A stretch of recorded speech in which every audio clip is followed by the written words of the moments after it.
The Hoysaleswara temple is described as a Dvikuta or two-shrine temple, each with its own Garbhagudi and Navaranga. The Belur temple is an Ekuta temple, meaning a single shrine temple. The Somnathapura temple is a Trikuta. It has 3 temples within. The doorways of the Hoysaleswara temple is guarded by exquisitely carved sculptures of the Dwarapalikas called Nandi and Bringi. The Dwarapalikas are seen wearing very intricately carved jewellery, which are a treat to the eyes of the visitors. They are seen wearing a crown or kirita, a long necklace or kantahara, a yagnopa or a sacred thread, a tolabanda or armlet, and many other jewellery. The Dwarapalikas have fanged teeth and fierce expression, conveying power as gatekeepers. They are shown with multiple arms holding weapons and a damaru. The arms of the Dwarapalikas are unfortunately destroyed, and apparently even the archaeological survey could not renovate the damage. Above the lintel of the doorway, you can see intricately carved statues of the Trinity, Shiva in the middle and Brahma and Vishnu at the sides. The Makara is seen on both sides. These carvings are done on a single stone, 9 into 3 feet in measurement. On entering the temple, you can see intricate sculptures and polished pillars. The pillars are lathe turned and are polished. The pillars are intricately carved, especially the 4 central ones in the Navaranga, which once held Madanika or salabanjika figures. Salabanjika means a woman breaking the branch of a sala tree in Sanskrit. It refers to a common type of sculpture in Indian art depicting a graceful, stylized woman, often with exaggerated feminine features, holding or standing near a tree branch. These figures symbolize fertility and eternal beauty. This stems from an ancient tradition linking a maiden's touch with a tree's flowering. Some of the salabanjikas have been destroyed, but many were stolen and found their way to British museums. Some of them have been identified. It is time that these Madanikas are brought back to India and returned to its original place. The interior pillars are a hallmark of all Hoysala temples. The pillars are lathe turned and polished. Some pillars are plain. The ones in the central Navaranga are ornate, decorated with floral designs, geometric patterns and detailed Madanika sculptures. The Hoysala pillars were carved from soapstone. The initial block of stone was roughly shaped. The block was then turned on a hand-operated lathe. Animals such as horses and elephants were used to power these lathes. The turning process involved a cutting tool similar to a chisel being held against the rotating stone to remove material and achieve a cylindrical shape. The artisans used natural abrasive material like fine sand and emery. Oils were also used during the polishing process. The pillars were polished for days to achieve a mirror-like finish. The Hoysaleswara temple has lost some of its shine, but the Somnathpur temple still has its luster and shine.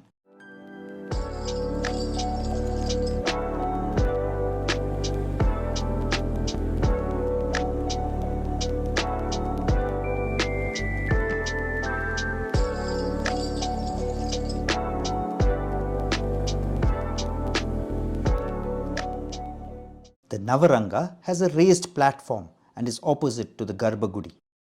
Within the platform, many cultural events were held. During its heydays, this temple would have had devotees thronging the temple on special occasions, and dances, mantra recitations, yagnas, probably marriages would have been a regular feature. Temples were the socio-economic centers of the time.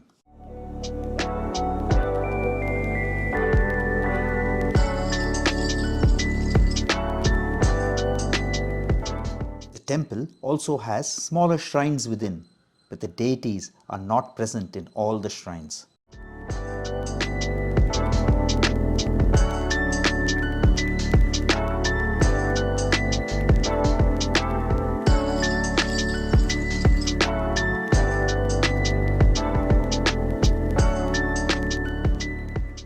temple has sitting area along the walls where devotees could sit. These porticos can be seen along the length of the walls.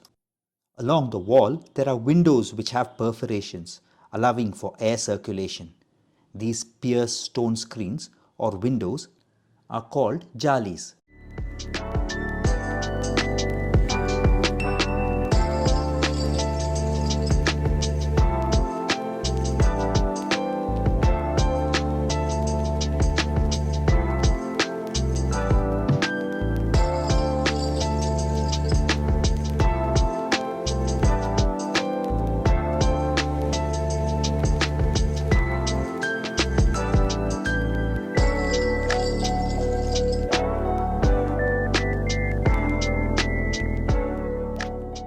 The temple ceilings feature intricate soapstone carvings of stories from the Hindu mythology.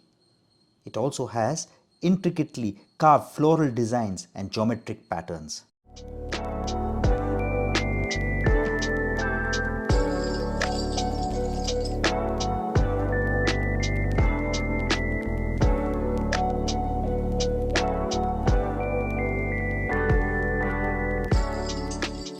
The temple has 4 doors leading to the interior. The east-facing door has a huge Nandi Mantap in front. We will be seeing the Nandi Mantap later on in the video.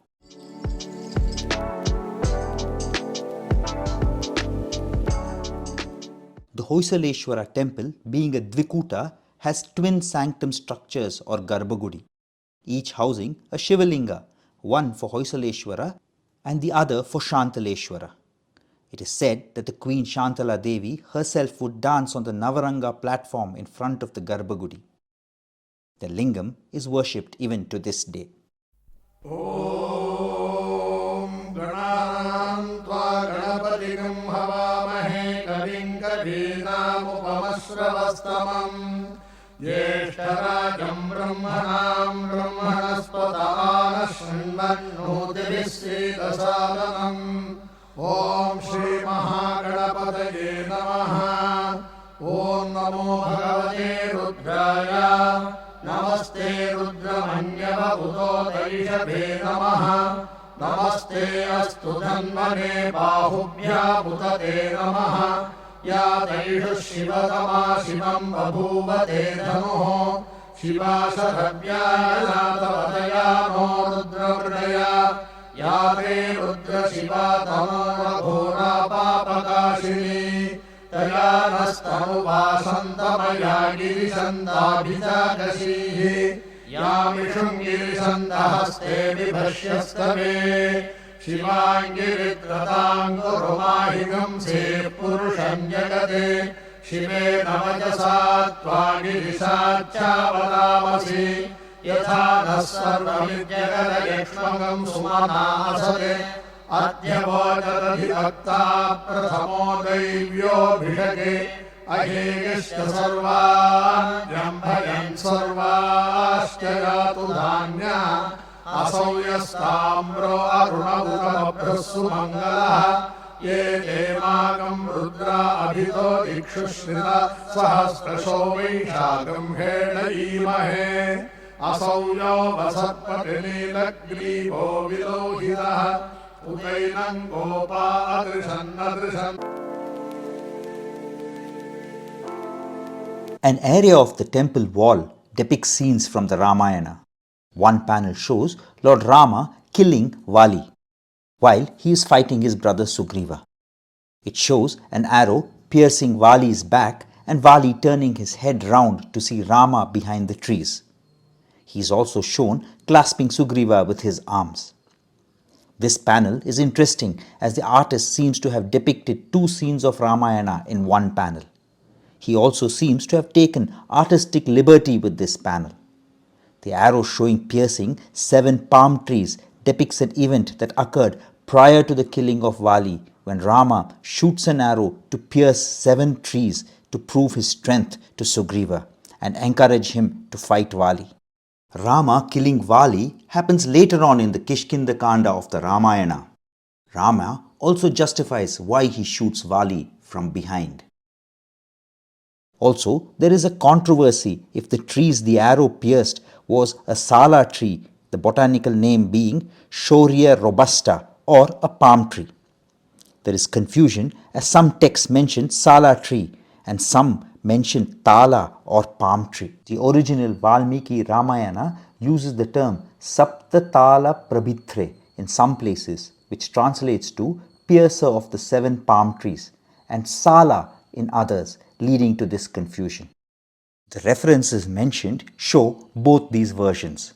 The artist has also shown a snake in the panel, indicating the usage of a Nagabana or snake arrow. The text, however, do not mention the name. Bibek Debroy's translation mentions Raghava affixed a large arrow that was like a virulent serpent and it struck Vali in the chest. It is possible that the artist who made the panel at Halebeedu could have got his information from one of the many translations of Valmiki Ramayana where it is described as Nagabana. The guide who showed us around used the word Nagabana to describe the panel. This panel shows the difficulty in getting information from translations of the epics. Sanskrit needs to be interpreted and not translated.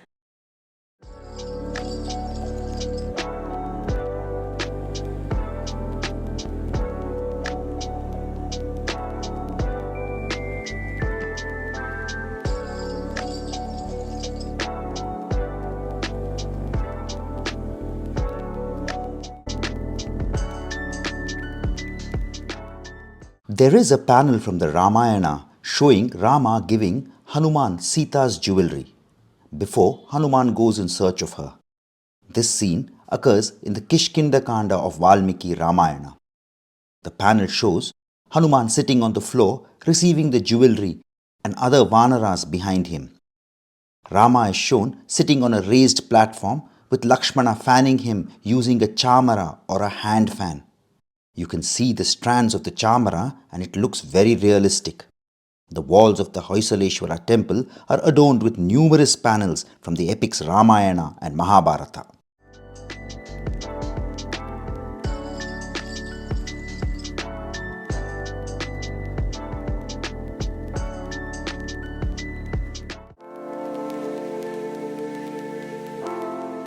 There are numerous inscriptions found on the Halebeedu temple complex. The inscriptions are found on various parts of the temple, on the walls, pillars and other areas. Some of the inscriptions can be seen in an adjoining museum at the temple complex. This museum also contains inscriptions from other sites of Halebeedu. The inscriptions are in 2 languages, Kannada and Sanskrit. Some areas have bilingual inscriptions. They document grants given, historical events, and religious information related to the temple construction. The Kannada inscriptions are mainly about land grants, governance issues, and rights and obligations of the local population. The Sanskrit inscriptions are about genealogies, origin myth, and grants. Some inscriptions mention the process of construction, the material used, and the architects involved. It was usual for the Hoysala rulers to inscribe on the Navaranga wall or on a slab set up in the southeast of a temple. An inscription recording the erection of the structure will normally be present. However, no such inscriptions have been found at the Hoysaleswara temple complex, and it is assumed to be lost. However, at Gattadahalli, about 3 miles east of Halebeedu, near the Kaleshwara temple, a slab 7.5 feet high was found, which mentions the construction of a temple for King Vishnuvardhana and the grant of some lands to support the construction of the temple. The place of construction mentioned is Dwarasamudra, and the person who built it was Ketamalla, an officer of the king. The date of construction is not mentioned, but the grant of lands was mentioned in Saka era 1043 or 1121 CE of the current calendar. There is evidence that changes to the original temple was made, as inscriptions on the lintel of the southern doorway mentions that the sculpture Kalidasa made the lintel for Kedar Roja, the master architect of Narasimha I. Another inscription on a basement cornice to the east of the Surya temple mentions that the eastern doorway was made by Dimoja. Since Narasimha comes to the throne in 1141, more than 20 years after the temple was constructed, it appears that the 4 doorways and the series of perforated screens was all constructed in the Narasimha's reign. There is a difference in the design of the Sukhanasi doorway and Garbhagriha doorway, and it appears to have been added in the Narasimha period.